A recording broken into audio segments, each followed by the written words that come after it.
Maka saya berharap teman-teman sekalian selalu dukungannya. Ya, setelah Allah Subhanahu Wa Taala, teman-teman, ayo sama-sama kita menjadi pionir-pionir dalam mengembangkan dakwah ini. Channel ini adalah bukan cuma channel saya, kebetulan pakai nama saya, tapi ini adalah kita bisa jadikan sebagai ajang dakwah bersama. Sedang haid dan nifas adalah sebagai berikut. Yang pertama, bercumbu atau bermesraan pada bagian tubuh selain vagina. Berdasarkan sabda Rasulullah SAW, isna'u kulla syai'in illa nikah.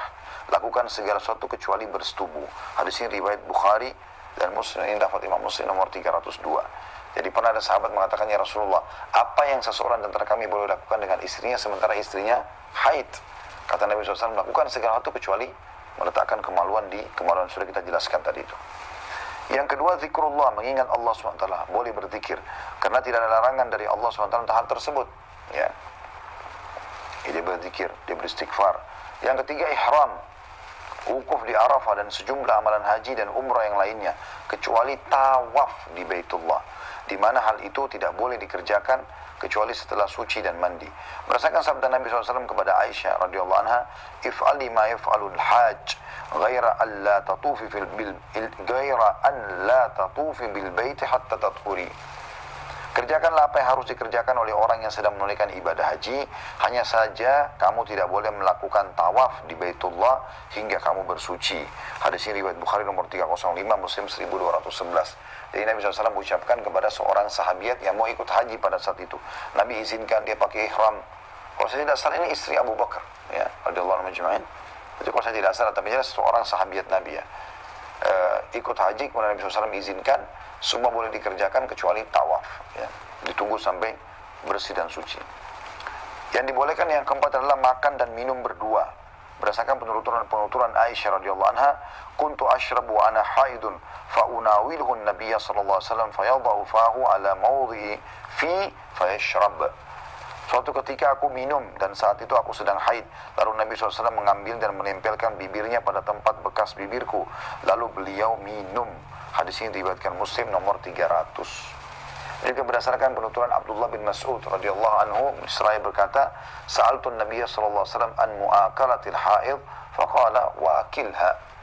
Satu saat aku pernah bertanya kepada Nabi sallallahu alaihi wasallam mengenai makanan seorang wanita yang sedang haid, maka beliau menjawab, makanlah makanannya.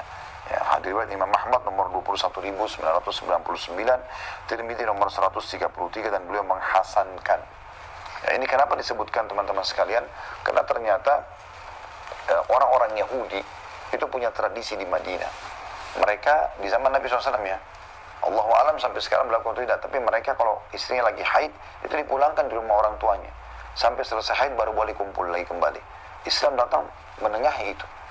Kita boleh kumpul, boleh ngobrol, boleh segala macam, bahkan boleh bercumbuan.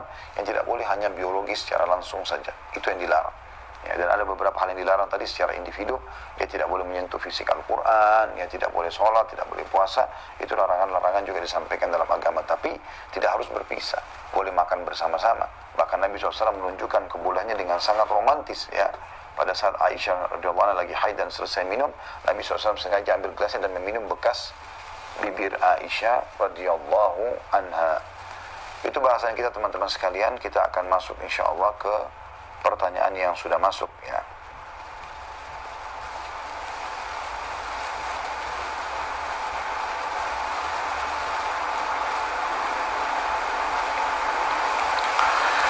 Yang pertama dari seorang akhwat Yuni, 22 tahun, Jombang, belum bekerja. Assalamualaikum warahmatullahi wabarakatuh. Mohon izin bertanya, bolehkah wanita yang sedang haid membaca Al-Quran lewat aplikasi di HP? Jazakallahu khairan. Ini pernah ditanyakan, ya. Setahu saya, mudah-mudahan insya Allah, ini khilaf dalam ulama, tapi ada yang membolehkan masalah itu, ya. Ada yang membolehkan masalah itu. Karena aplikasi Al-Quran, aplikasi di handphone itu tidak dianggap mushaf, nggak dianggap fisik Al-Quran. Ya, karena pernah ditanya Syekh Utsaimin rahimahullah tentang boleh nggak saya masuk ke dalam kamar mandi sementara di handphone saya ada aplikasi Al-Quran. Maka beliau mengatakan boleh, ya. Karena memang itu aplikasi, bukan program. Tapi insya Allah untuk Ukhti Yuni, insya Allah biidznillah tidak ada halangan. Nanti akan saya coba pastikan lagi kembali, ya, tentang masalah hukum ini. Dan mudah-mudahan Anda ikuti acara live kita di esok hari insya Allah. di waktu yang sama sekitar jam 13.00 insya Allah kita juga akan membahas kitab Riyadhus Shalihin di hari Rabu ya.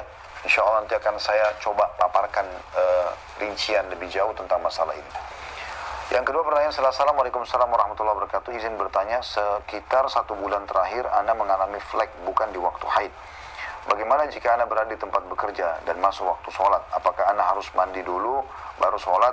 Apa dibolehkan sholat dengan memakai pakaian yang sama padahal ada bekas fleknya? Mohon penjelasan, jazakallah khair. Tadi sudah kita jelaskan, kalau bukan di waktu haid Anda, ukhti, wahai saudariku muslimah, maka itu dianggap istihadah. Anda tidak butuh mandi, tinggal bersihkan kemaluan, cebok, segala macam. Bekas darahnya Anda kucek saja, dibersihkan, udah. Selebihnya Anda sholat insya Allah dengan itu ya. Kemudian dari Sabrina, seorang pelajar 10 tahun di Jakarta. Assalamualaikum warahmatullahi wabarakatuh. Ustaz mau bertanya, misalnya haid selama lebih dari 15 hari, apakah 15 itu haid atau darah penyakit? Jazakallah khair. Ini sudah kita jelaskan tadi ya. Jadi yang paling pertama lihat dulu rutinitasnya. Rutinitas masa haid, kalau misalnya 6 hari, ya 6 hari saja. Tadi saya kasih contoh, Januari sampai Desember. Jadi Januari sampai Oktober, semuanya 6 hari. November, 8 hari. Nah 2 hari itu dianggap istihadah, karena melewati masa rutinitas yang ada, gitu kan. Nah itu yang terjadi. Tapi, kalau seandainya masih ragu, kadang-kadang masih ngeflag segala macam, dan belum ada rutin, misalnya baru pemula selesai haid, baru balik, kemudian dia tidak jelas, kadang-kadang 3 hari sudah berhenti darahnya, bulan depan 6 hari, bulan depannya masih 10 hari, maka ini dia pilih batas maksimal kalau dia masih ragu 15 hari. Tapi ingat ya, pendapat ulama mengatakan, saudaraku seiman, kalau sudah berhenti darah, dia cek misalnya, dia biasa ya 12 hari, misal contoh, kemudian berhenti darah, kemudian keluar darah ya. Setelah itu misalnya dia pagi waktu duha dia persis suci, dia mandi, dia sholat duha, dia sholat duhur, dia sholat asar, sholat maghrib. Begitu isya, mau sholat isya, masuk kamar mandi, maaf cebok misalnya buang air kecil, ada darah, dia hitung lagi dirinya haid di sini ya. Dia bisa pilih waktu maksimal 15 hari, Allahu a'lam. Jadi ini insya Allah kita sampaikan dari materi kita, mudah-mudahan bisa diambil manfaat dari apa yang kita sampaikan insya Allah. Kalau ada benar dari Allah, kalau ada salah dari saya mohon dimaafkan. Dan saya mengajak teman-teman selalu jadikan medsos kita ini sebagai media kita bersama. Kebetulan hanya menggunakan nama saya, tapi ini adalah milik kita bersama. Mari kita kembangkan, mari kita jadikan sebagai ajang untuk meraih pahala. Semuanya ada di jempol Anda. Anda tinggal klik untuk ikut nonton, Anda tinggal dukung. Bagi Anda di YouTube, jangan lupa subscribe, jangan lupa Anda like, dan juga jangan lupa loncengnya supaya Anda selalu mendapatkan informasi terbaru. Di Instagram dan di Facebook selalu follow, sebarluaskan insya Allah informasi ini.